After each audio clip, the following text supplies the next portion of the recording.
Salam sepak bola, salam sehat, salam sejahtera, dan juga salam hormat saya kepada teman-teman netizen atau warganet yang merupakan viewers, subscribers, and also supporters of channel YouTube Bola Bung Binder. Di konten terbaru hari ini teman-teman sudah jelas dan pasti, saya ingin memberikan review dari dua pertandingan Liga Champions. Kita tahu bahwa Liga Champions sudah memasuki babak 16 besar dan dini hari tadi ada dua pertandingan dari leg pertama yang dimainkan. Pertandingan pertama yang ingin saya bahas adalah antara Paris Saint-Germain versus Real Madrid dan pertandingan kedua antara Sporting Lisbon versus Manchester City.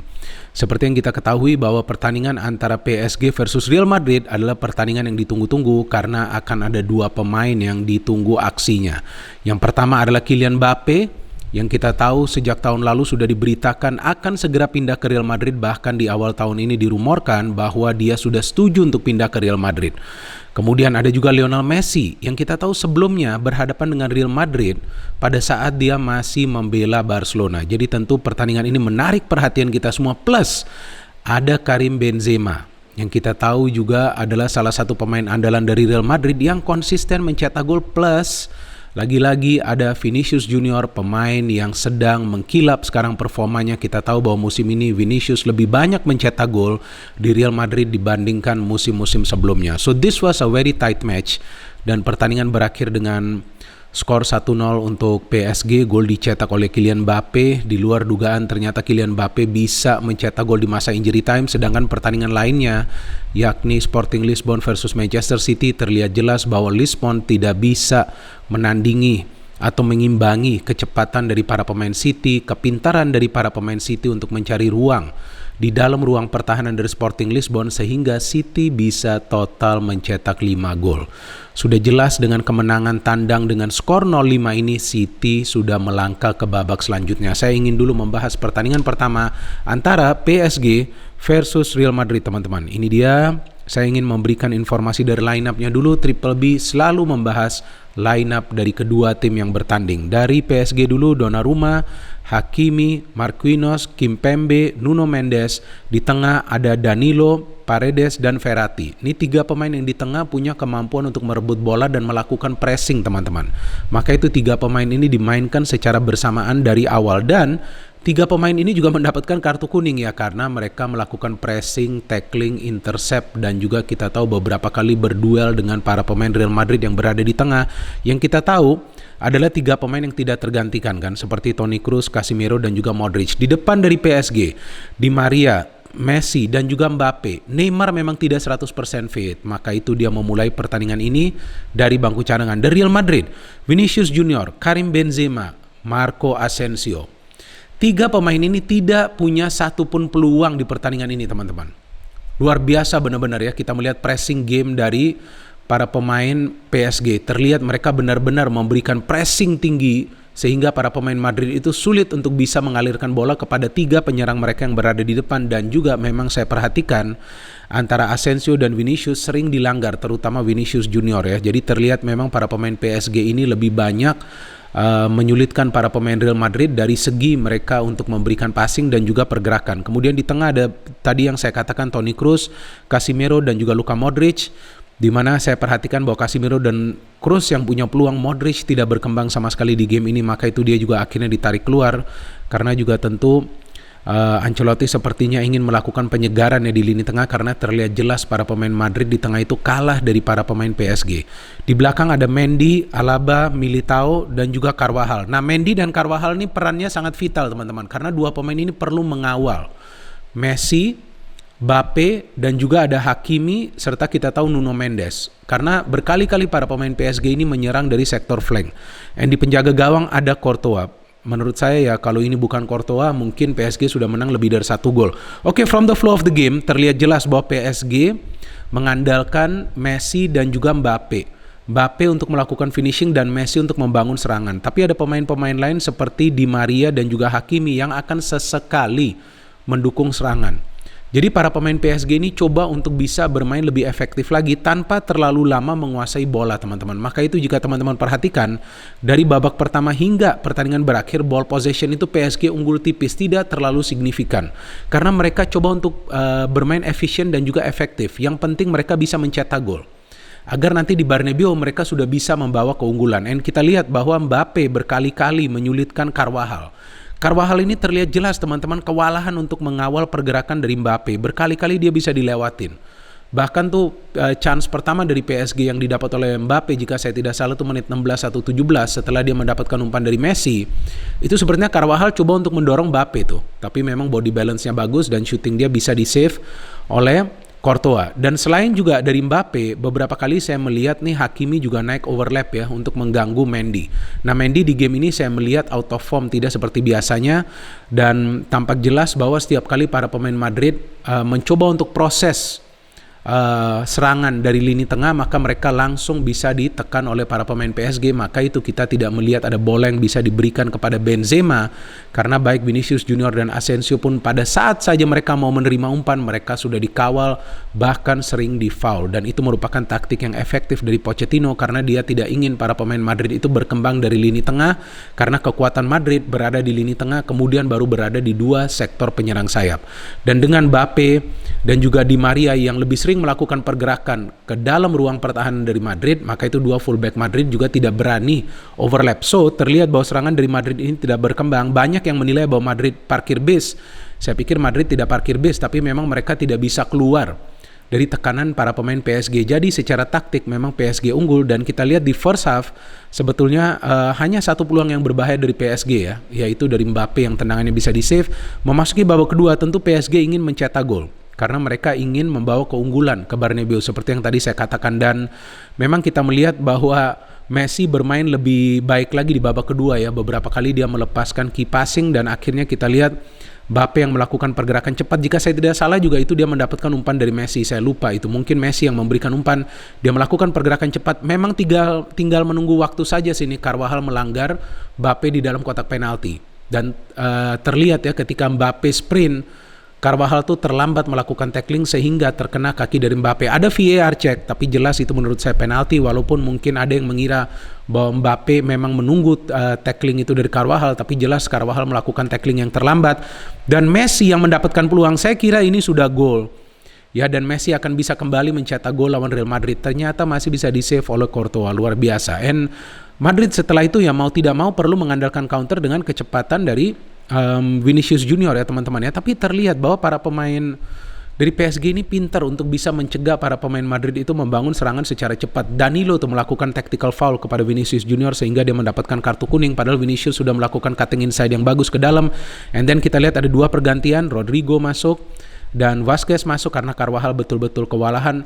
Dan pada saat Neymar masuk, nah ketika itu saya sudah feeling, wah ini PSG bisa mencetak gol nih. Karena Neymar pemain yang paling berbahaya menurut saya dengan trik-triknya. Betul, dia baru masuk saja dia sudah di-foul kan oleh Alaba. Yang Messi mendapatkan tendangan bebas tapi tendangannya off target. And then kita lihat bahwa Mbappe juga sebelumnya mendapatkan peluang kan. Yang kita tahu ada one touch passing yang dilakukan oleh para pemain PSG. Sehingga kita lihat bahwa Hakimi yang menyontek bola kepada Mbappe, dan Mbappe shooting bisa di-save. Kemudian Mbappe juga ada coba melakukan placing tapi off target, dan akhirnya di masa injury time luar biasa ini gol dari Mbappe teman-teman. Peran dari Neymar juga cukup besar memberikan back heel pass kepada Mbappe, dan dia melakukan sprint yang cepat. Dia bisa melewati dua pemain dari Real Madrid, luar biasa benar-benar, padahal dalam tekanan sudah memasuki masa injury time.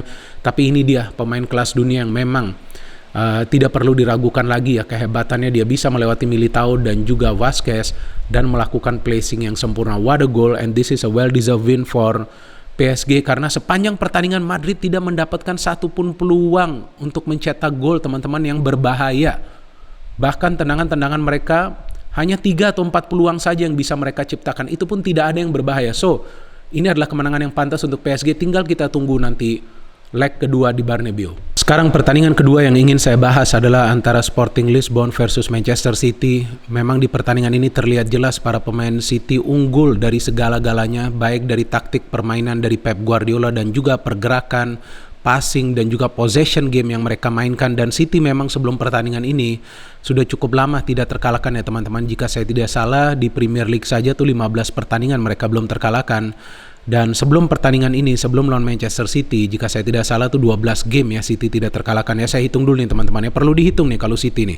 1, 2, 3, 4, 5, 6, 7, 8, 9, 10, 11, 12. Betul, 12 pertandingan belum terkalahkan. Terakhir City kalah itu adalah lawan Leipzig di pertandingan grup A ya, terakhir di UEFA Champions League, di mana mereka kalah dengan skor 2-1. Artinya City is on fire, dan tentu untuk pertandingan ini mereka adalah tim unggulan. Sporting Lisbon is a good team. Mereka sementara berada di papan atas Liga Portugal, tapi saya pikir bukanlah tandingan untuk Manchester City ya. Apalagi City ini kan sudah mendapatkan momentum. Ketika City sudah mendapatkan momentum, sulit sekali untuk mengalahkan City kecuali para pemain City yang melakukan kesalahan. And from this game terlihat dari starting lineup dulu ya teman-teman ya. Dari Sporting Lisbon ada Adan, ada Inacio, ada Sebastian Coates. Kita tahu Sebastian Coates adalah salah satu pemain yang pernah bermain di Premier League kan sebelumnya. Ini dia pernah bermain di Liverpool, pernah bermain di Sunderland juga. And ada Reis, kemudian Porro, Palhinha, ada Nunes, ada Esgaio, kemudian ada Sarabia, ada Gonçalves, dan ada Paulinho. Dari Manchester City, Raheem Sterling, Phil Foden, Riyad Mahrez, Bernardo Silva, what a player, Rodri, Kevin De Bruyne, Cancelo, Laporte, Ruben Dias, John Stones, Ederson. Sama seperti Real Madrid, Sporting Lisbon juga tidak mendapatkan peluang yang berbahaya di pertandingan ini teman-teman, dan tidak banyak peluang juga yang berhasil mereka ciptakan. Terlihat dari menit-menit awal sebetulnya para pemain Manchester City ini bermain jauh lebih tenang daripada para pemain dari Sporting Lisbon. Memang ada satu hal yang perlu kita apresiasi sih dari Sporting Lisbon, bahwa lawan City mereka berani keluar main menyerang. Di menit-menit awal tuh mereka sudah bermain menyerang, tapi sepertinya mereka lupa bahwa Manchester City itu adalah tim yang paling efektif dalam melakukan transisi dari bertahan ke menyerang. Maka itu terlihat City dengan mudah bisa mencetak gol pertama. Memang ada indikasi offside, tapi ternyata tidak offside. Kita lihat Cancelo memberikan umpan kepada Bernardo Silva, dan kemudian ada De Bruyne ya yang bisa memberikan umpan kepada Riyad Mahrez yang sudah berdiri free position karena penjaga gawang dari Sporting Lisbon itu sudah out of position and he can score a goal. Dicek VAR ternyata tidak ada offside sama sekali. Bernardo Silva juga tidak offside, De Bruyne juga tidak offside. And then Bernardo Silva yang berkali-kali membangun serangan untuk City menjadi pemain yang paling berbahaya, dan akhirnya dia bisa mencetak gol-gol yang indah. Tendangan setengah volley dari Bernardo Silva, bola liar di dalam kotak penalti teman-teman, luar biasa. Dia bisa menyambar bola itu. Saya melihat bahwa Bernardo Silva adalah pemain yang performanya jauh lebih baik daripada musim sebelumnya. Kemudian Phil Foden bisa mencetak gol ketiga. Ini yang saya bingung ya, Riyad Mahrez melakukan pergerakan begitu berbahaya, dan kita lihat para pemain Lisbon pertama tidak bisa mengantisipasi pergerakan dari Riyad Mahrez, dan kemudian kita lihat ketika dia memberikan umpan ke dalam kotak penalti, Phil Foden tuh sebetulnya dalam posisi yang sulit, tapi luar biasa pintar Phil Foden ini, dia bisa mendorong bola sedikit dan melakukan finishing yang diperlukan. Kemudian Bernardo Silva bisa mencetak gol keempat sebelum pertandingan berakhir, padahal City mempunyai begitu banyak peluang. Saya kira bahwa first half ini City seharusnya bisa menyelesaikan pertandingan dengan 5-0 ya. Tapi ternyata hanya 0-4, di mana Silva mencetak gol keempat setelah mendapatkan umpan yang begitu baik dari Raheem Sterling. Lagi-lagi teman-teman kita perhatikan kolektivitas di antara para pemain City adalah salah satu yang terbaik yang pernah saya saksikan sejauh ini di Liga Champions dan juga di Premier League. Pemain manapun bisa mencetak gol, pemain manapun bisa memberikan assist, dan pergerakan mereka begitu sinkron pada saat melakukan serangan dan juga pada saat bertahan. Dan memasuki babak kedua, saya kira tuh Silva sudah mencetak gol ya, tapi ya betul ternyata dia sudah offside. Ada Sterling juga yang sebetulnya sudah offside, and akhirnya Sterling can score a wonderful goal. What a great goal from Raheem Sterling. Ini pemain yang juga sebelumnya dikabarkan akan pindah, tapi memang dia masih stay, and dia bisa mencetak gol kelima dari Manchester City. Saya tidak melihat bahwa para pemain Sporting Lisbon setelah tertinggal dengan skor 0-3 itu bisa memberikan perlawanan sama sekali. Terlihat mereka sudah down, dan para pemain City lebih nyaman lagi mengandalkan permainan cepat mereka, dan kita lihat bahwa para pemain City ini lebih banyak memberikan passing-passing yang akurat. Total accurate passing itu 627 teman-teman. Luar biasa tim ini dengan passing game, possession, dan juga pressing. Dan City adalah salah satu tim selain Liverpool yang efektif melakukan high pressing. Bedanya antara City dan Liverpool bahwa City lebih banyak memproses serangan dari lini tengah dan juga melibatkan lebih banyak pemain dalam urusan membangun serangan. So this was a wonderful win. Sudah jelas City akan lolos ke babak selanjutnya, dan no chance for Sporting Lisbon. Kemungkinan besar nanti ketika bermain di Manchester, ya Pep akan melakukan rotasi besar-besaran agar juga City nanti para pemainnya bisa tetap bugar ketika nanti kembali bermain di Liga Premier Inggris. Ya kita lihat ini dua pertandingan yang luar biasa dini hari tadi teman-teman, dan terlihat bahwa permainan yang efektif menjadi salah satu faktor untuk kedua tim bisa meraih kemenangan. Betul PSG hanya menang 1-0, tapi mereka mendominasi jalannya pertandingan. Mereka efektif dalam melakukan pressing dan juga beberapa kali serangan yang mereka bangun ini cukup baik. Sedangkan dari Manchester City dengan high pressing yang mereka lakukan dengan transisi cepat yang biasa mereka lakukan bisa melumpuhkan tim tuan rumah dengan berhasil mencetak 5 gol. Padahal tidak terlalu banyak peluang yang berbahaya dari City. Artinya tim ini juga mampu mengontrol dan mengatur tempo permainan. Terima kasih banyak kepada teman-teman yang telah menonton dan mendengarkan analisa saya di konten terbaru dari channel YouTube Bola Bung Binder. Terima kasih banyak kepada teman-teman yang telah mendukung kemajuan dari channel YouTube Triple B, karena hingga hari ini jumlah subscribers kita sudah melewati 349.000. Itu dia screenshot yang saya berikan dari jumlah subscribers dari channel YouTube Bola Bung Binder, dan saya harapkan dukungan dari kalian akan tetap konsisten, dan seperti biasa saya akan selalu memberikan analisa secara logis dan juga fair. Stay healthy teman-teman. No hate, only football. Salam sepak bola.